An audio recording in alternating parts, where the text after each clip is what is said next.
जिस तरह से आज का माहौल बना हुआ है, सभी को मालूम है कि कोविड का समय है। तो जब सारे कार्य बिना लॉकडाउन के और सुचारू रूप से चल रहे हैं, तो सिर्फ शिक्षा पर इतना बड़ा प्रतिबंध क्यों?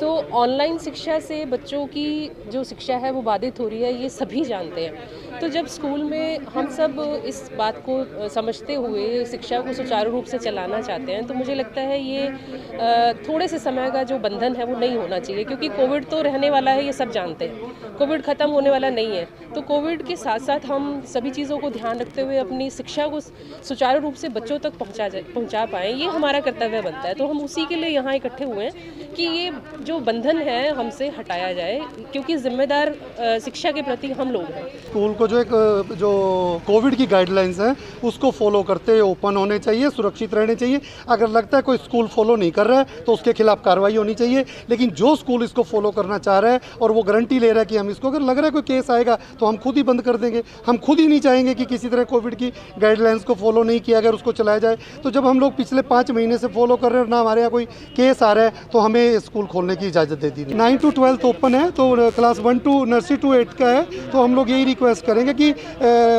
जो क्लास है वो 15 की एवरेज में 20 की मैक्सिमम स्ट्रेंथ को लेके क्लास वाइज स्कूल खुलना चाहिए, ताकि 20 की स्ट्रेंथ से बच्चा बैठेगा तो क्लास में कोई दिक्कत नहीं आएगी, गैप से आएगा। हम एक क्लास को एक दिन मंडे 1 to 20, 21 to 40 ट्यूसडे, उसके लिए भी तैयार हैं। लेकिन ये एक ऐसा टाइम है, गलत मैसेज, बच्चों का एक दिमाग फिर भटक जाएगा। और एक ट्रैक पे एजुकेशन लाइन आई थी, तो हमारा सरकार से, अपने उपायुक्त महोदय के माध्यम से यही अनुरोध है कि स्कूल खोलने की इजाज़त दी। तो इन्होंने एक ज्ञापन के ज़रिए ये कहा है कि सरकार अपने इस फैसले में पुनर्विचार करे, दोबारा सोचे। तो इनकी मांग को सरकार तक पहुंचाएंगे और सरकार से इसके बारे में बात करेंगे। मैं सारी की सारी जो सरकारी प्राइवेट सारी स्कूलें हैं, हरियाणा बोर्ड की, सीबीएसई की, बाकी सभी अन्य बोर्ड्स की, उनसे आग्रह करूँगा कि पहली से लेकर के 8वीं क्लास तक के बच्चों को बिल्कुल ना बुलाएं स्कूल में। अगर कोई भी स्कूल इन गाइडलाइंस का वायलेशन करता हुआ पाया जाता है तो फिर वो सख्त कार्रवाई, क्योंकि कोरोना के केसेस बहुत ज़्यादा बढ़े हैं और करनाल में पर्टिकुलरली रोज़ाना 300 के आसपास केसेस आ रहे हैं। और इसमें कोई अचंभा नहीं होगा अगर आने वाले 1-2 दिन में और सख्त कदम उठाए जाएं।